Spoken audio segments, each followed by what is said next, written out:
This a very emotionally heavy show. तो बहुत सारे ट्विस्ट एंड टर्न्स हैं।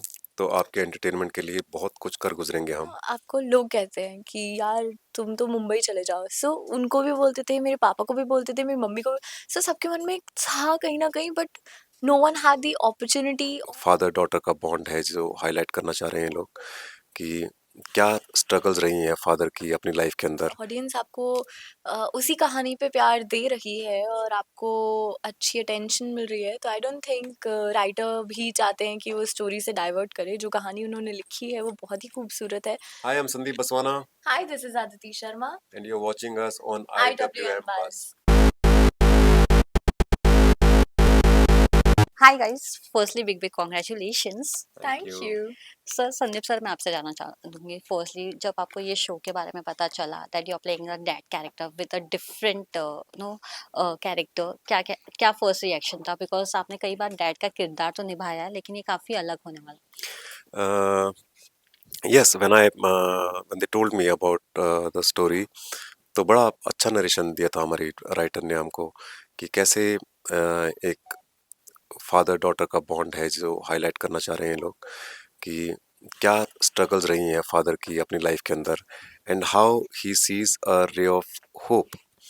कि होता है ना कि आपने स्ट्रगल तो बहुत की है पर क्या पाने के लिए। तो इसके अंदर जब वो दिखता है कि वो स्ट्रगल का एक बहुत अच्छा रिजल्ट हो सकता है कि उसकी बेटी को वो सब कुछ मिल सकता है जिसकी ख्वाहिश उसने की थी।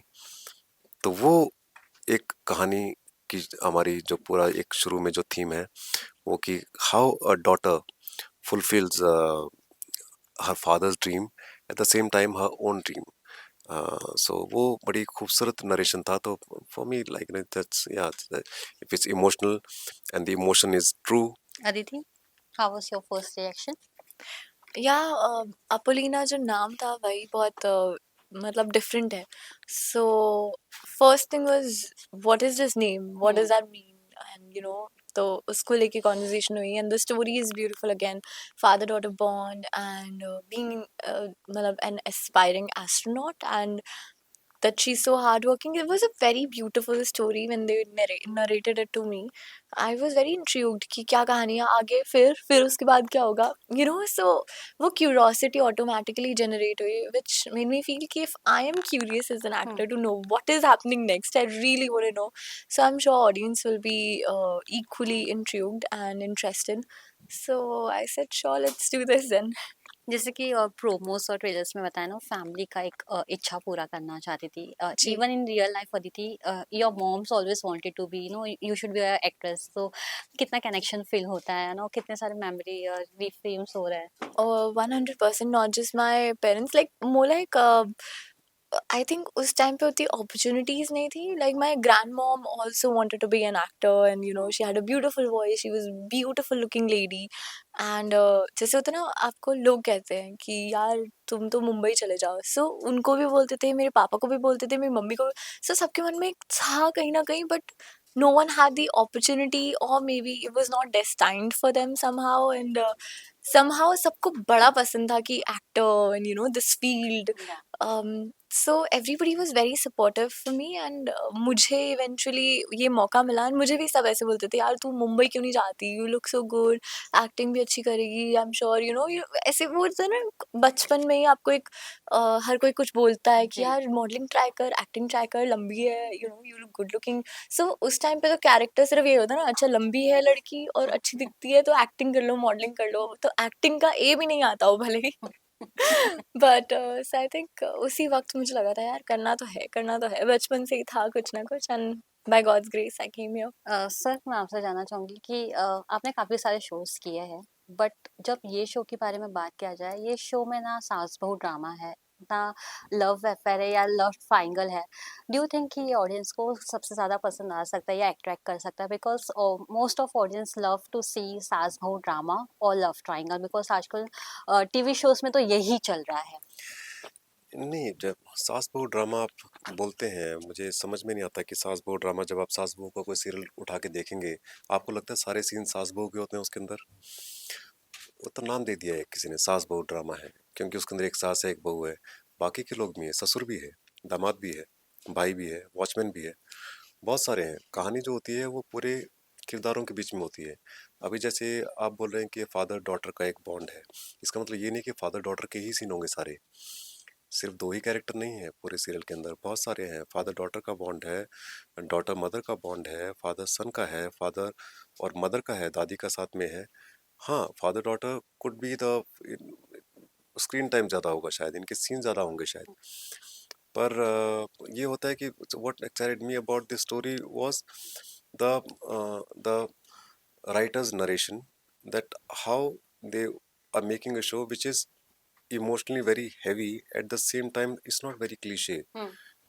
It's not, they are trying a new take on the relationships, and how contemporary and how relevant they can make it in today's times, और कैसे वो उसको घिसी पिटी चीज़ें जो हो चुकी हैं उनको इस्तेमाल ना करके कुछ नयापन दे सके। Even the direction team has been briefed कि it should be very real, in a very real zone, because it is emotionally heavy show, और इमोशनली हैवी शो को आप क्लीशे के पुराने ढंग से ऐसा becomes very boring. So it's a very emotionally heavy show, at the same time it's very very rooted in reality. Yeah. Aditi, काफी अलग किरदार है इस बार जितना भी अब तक आपने किया है, तो what is the special preparation you have taken for this character? क्या ब्रीफिंग सबसे ज्यादा दी गई थी आपको शो को लेकर? Yeah, to be an astronaut, you have to be really physically fit. So, been working out and still doing it. And काफ़ी इसमें भी काफ़ी ऐसे scenes हैं जहाँ को Apolina physically fit and workout करते हुए दिखाई भी देगी काफ़ी कुछ scenes में. So to do that you actually have to work out. You can't just एक scene में आपने इतना कर लिया और हो गया, ऐसा नहीं है.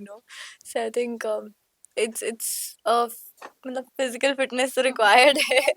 So been working out, and apart from that थोड़ी थोड़ी साइंस सीखने की Yes. कोशिश करी, क्योंकि बहुत चीज़ें से लर्न करनी पड़ती है ऑन द स्पॉट. आपको स्क्रिप्ट आती है of course, and then you have to learn those definitions और the exact sayings, because it's a fact, it's science. There is nothing that you can make it up, या कुछ और words नहीं use कर सकते. सो वो मेमोराइज करना वो सब काफ़ी चैलेंजिंग है, but at the same time fun है. कॉमर्स ली थी स्कूल में, आज सोच रही हूँ साइंस ले ली होती तो थोड़ी हेल्प हो जाती. अगर बात किया जाए, जब भी हम ये फादर डॉटर का शो या मूवी के बारे में बात करते हैं, तो सबसे पहले दो मूवी की नाम याद आती है, दंगल और कुंजन सक्सेना। क्या कहना चाहेंगे, कितना सिमिलैरिटीज अगर थोड़ा बहुत मिल सकता है, या फिर कुछ इंस्पायर है या उन दोनों में से? I think father daughter bonds के ऊपर कुछ ऐसी फिल्में हैं जो एक्चुअली काफ़ी सुपर हिट रही हैं, हम्म। एंड काफ़ी अच्छा रहा है. एंड वही वी होप कि हमारे ऐसे बॉन्ड की वजह से भी ये बॉन्ड दिखा कि हमारा शो भी सुपर हिट हो. एंड उन दोनों मूवीज में भी जैसे हाँ, father been a backbone to the daughter, Appolena के भी बैकबोन उनके फादर है, and I think it's a वो ग्रेट बॉन्ड. फिल्म होती है, 3 घंटे की फिल्म होती है आपकी, 2.5-3 घंटे की हम्म। फिल्म होती है। हम 2.5-3 घंटे आपको हर हफ्ते देंगे, कि जो आपने वो बॉन्ड देखा है उसको आप विस्तार में देखिए अब। जी. सर, अगर बात किया जाए शो में, तो शो में फादर डॉटर के बॉन्ड तो है ही देखने को मिल रहा है, लेकिन कई सारे ट्विस्ट भी है। आपके कैरेक्टर में काफी ट्विस्ट है, क्या कहना चाहेंगे उसके बारे में, क्या बताना चाहेंगे द वे प्रोमो में दिखाया गया है? या एज अ सेड, लाइक ना, this a very emotionally heavy show, तो बहुत सारे ट्विस्ट एंड टर्न्स हैं। तो आपके एंटरटेनमेंट के लिए बहुत कुछ कर गुजरेंगे हम। आपको एंटरटेन करने के लिए बहुत हैवी डोज ऑफ ड्रामा दिया जाएगा। एंड तो आप बैठिए, आप रिलैक्स कीजिए, आप देखिए हमारी टीवी ऑन हमारी हमारी रखिए. टीवी ऑन रखिए, हमारी जर्नी को बट देखिए 6 आप। o'clock का जो टाइम स्लॉट है, जी, उधर ऑडियंस काफी कम जाती है, मतलब वो टाइम सिक्स ओ में। क्लॉक के टाइम में हाँ ऑडियंस कम जाती थी, अभी काफ़ी आएगी। Okay.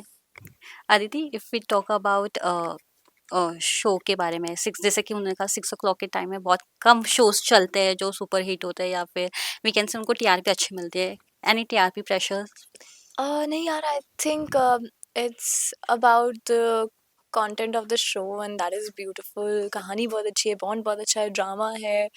There's a lot which audience can see, and urban की बात ना करूँ तो रूरल में जहाँ एक्चुअली टीवी देखा जाता है, people are still there on TV and वो देख रहे हैं, कहानियों को पसंद कर रहे हैं। आई थिंक उनके लिए 6 बजे बहुत ही अच्छा टाइम है। And while cooking and when the man comes home और the kids come back home, खेल खूल के या स्कूल से पढ़ाई वढ़ाई करके, आई थिंक 6 बजे is a perfect time. Normal घरों में, अर्बन सिटीज़ में मे बी नहीं, बट रूरल सिटीज़ में this is a beautiful time and audience can really enjoy watching अगर इट आपकी कहानी अच्छी है, आपका शो अच्छा है, तो आप किसी भी सुबह टाइम पे सुबह चलता 6 बजे भी दिखाएंगे ना, तो लोग सुबह 6 बजे उठ के भी देखते हैं। इंडिया ऑस्ट्रेलिया के मैच जब हम छोटे हम्म थे बचपन में, सुबह 5 बजे आते थे, हम लोग सुबह उठ के देखते थे। तो वो कभी भी सोचते नहीं थे कि सुबह 5 बजे थोड़ा लेट कर लो मैच को। नहीं नहीं, अगर आपकी कहानी अच्छी है, आपका शो अच्छा है, तो सुबह आप रात के 3 बजे का भी अगर स्लॉट रखेंगे तो लोग देखेंगे ही उसको। तो slot does not make much of a difference. Yes, या इनिशियल आपको मार्केटिंग के अंदर कुछ एक आपकी जो ऑडियंस होती है 8-9 बजे की, पर वो भी अगर आपका शो ठीक नहीं है तो वो बहुत देर तक आपके साथ नहीं रुकेंगे। और हाँ, तो हमारी कोशिश जो है वो एक अच्छा शो बनाने की है, and the will probably create this slot forever. But we mostly see कि जब शोज आता है तो एक स्ट्रॉन्ग मोटो के साथ आता है, लेकिन वो जब शो आगे बढ़ता है उसकी टैगलाइन जो है वो काफ़ी अलग हो जाती है, स्टोरी लाइन है वो जो काफ़ी अलग हो जाती है जो शो के जब स्टार्टिंग का मोटिव था। Yes. I think it's all about what audience is liking and what they want to watch as well, क्योंकि अगर audience आपको उसी कहानी पे प्यार दे रही है और आपको अच्छी attention मिल रही है, तो I don't think writer भी चाहते हैं कि वो story से divert करे। जो कहानी उन्होंने लिखी है वो बहुत ही खूबसूरत है and वो भी वही कहानी दिखाना चाहते हैं। It's also about what the audience is liking and उनको क्या पसंद आ रहा है eventually। ट्रू। तो इस वजह से कभी-कभी कहानियाँ चेंज होती हैं, बट अगर कहानी स्ट्रॉन्ग है, कहानी अच्छी है, तो आई एम श्योर ऑडियंस भी पसंद करेगी एंड ऑडियंस पसंद करेगी तो कहानी वही रहेगी। हमारी कहानी बढ़िया है। लास्टली अदिति, आप बिग बॉस देख रही हैं, करण भी है ये सीजन में। जी, जी, जी। स्निपेट्स देख पाती हूँ इंस्टाग्राम पे या कहीं दिखते हैं ऐसे एड्स में। तो आई थिंक उनको मैंने सुना विलेन का टैग दिया गया है एंड ऑल या of that, but I think he is playing a wonderful game. और गेम में दिखना है तो कुछ ना कुछ करना पड़ेगा। अगर आप हीरो नहीं दिख पा रहे हो तो विलेन ही सही, इवेंचुअली आपको स्क्रीन टाइम मिल रहा है, आपको ऑडियंस देख पा रही है एंड मसाला देना है यार तो किसी भी तरीके से दो, बट उधर आप बैठने तो नहीं गए हो कि ट्रू। हाँ, बस बैठ के खाना पीना है, ठीक है, चिल करना है। उसके लिए नहीं गए हो, नहीं तो आपको निकाल दिया जाएगा ऑफ कोर्स। सो मसाला देना है तो कुछ ना कुछ तो क्रिएट करना पड़ेगा, चाहे उसके लिए आपको नेगेटिव बनना पड़े। So that's fine. I don't think real life में वो ऐसे हैं बिल्कुल भी। जी। बहुत फन लविंग है, बहुत चिल है। He is a great guy. But you feel he is a mastermind? He is, which is a very good thing. आज के टाइम में स्मार्ट होना जरूरी है भैया, नहीं तो दुनिया पोपट बना जाती है। सर, आपने बिग बॉस फॉलो किया है? मैं बिग बॉस नहीं, मैंने फॉलो नहीं किया ज़रा। तो उसमें वो एक ही कंटेस्टेंट है मुझे बड़े अच्छे लगते हैं उसके अंदर, सलमान खान। एक तो हर बार आते हैं, उन्हें 100। उन्हें कोई निकाल नहीं सकता। जी। और हाँ, उनका जो पन रहता है, उनका जो एक स्टाइल रहता है, वो जिस हिसाब से पूरा एक-एक सही पॉइंट को पकड़ के कई बार वो करते हैं। तो मेरे माँ-बाप देखते हैं तो उनके साथ में कभी मैं माँ-बाप को विज़िट करता हूँ, तो या कोई देख रहा तो उसके साथ में देख लेता हूँ। मैं या वैसे मैं फ़ॉलो नहीं करता मैं। इतनी लड़ाई, इतना सब कुछ उतना नहीं देख पाता मैं। पर हाँ, वो सलमान खान जब उनकी खिंचाई करते हैं और उनको कई बार गाइड करते हैं, ट्रू। वो बहुत ही अच्छा लगता है देखने में। And I think Salman Khan has also come a long way from where to now. Now he is just people can't imagine Bigg Boss without him, या because he actually speaks for the audience. Audience जो चाहती है ना जिस पॉइंट पे कि इसको कुछ बोलना चाहिए, सलमान खान उसी पे आके उन्हीं की बड़ी अच्छे से खिंचाई करते हैं, जो कि बहुत ही कमाल की चीज़ होती है। 100%। Yes. So for that reasons I watch it sometimes. Lastly one message for the audience. Yeah, do watch our show. Apollina is going to come on Colors from 3rd December 6 p.m. Please TV पे देखिए and ढेर सारा प्यार दीजिए। Thank you so much. TV पे देखिए, phone पे देखिए, कहीं पे भी देखिए, पर देखिए। Thank Thank you you, so much thank and you, all the thank you. Best.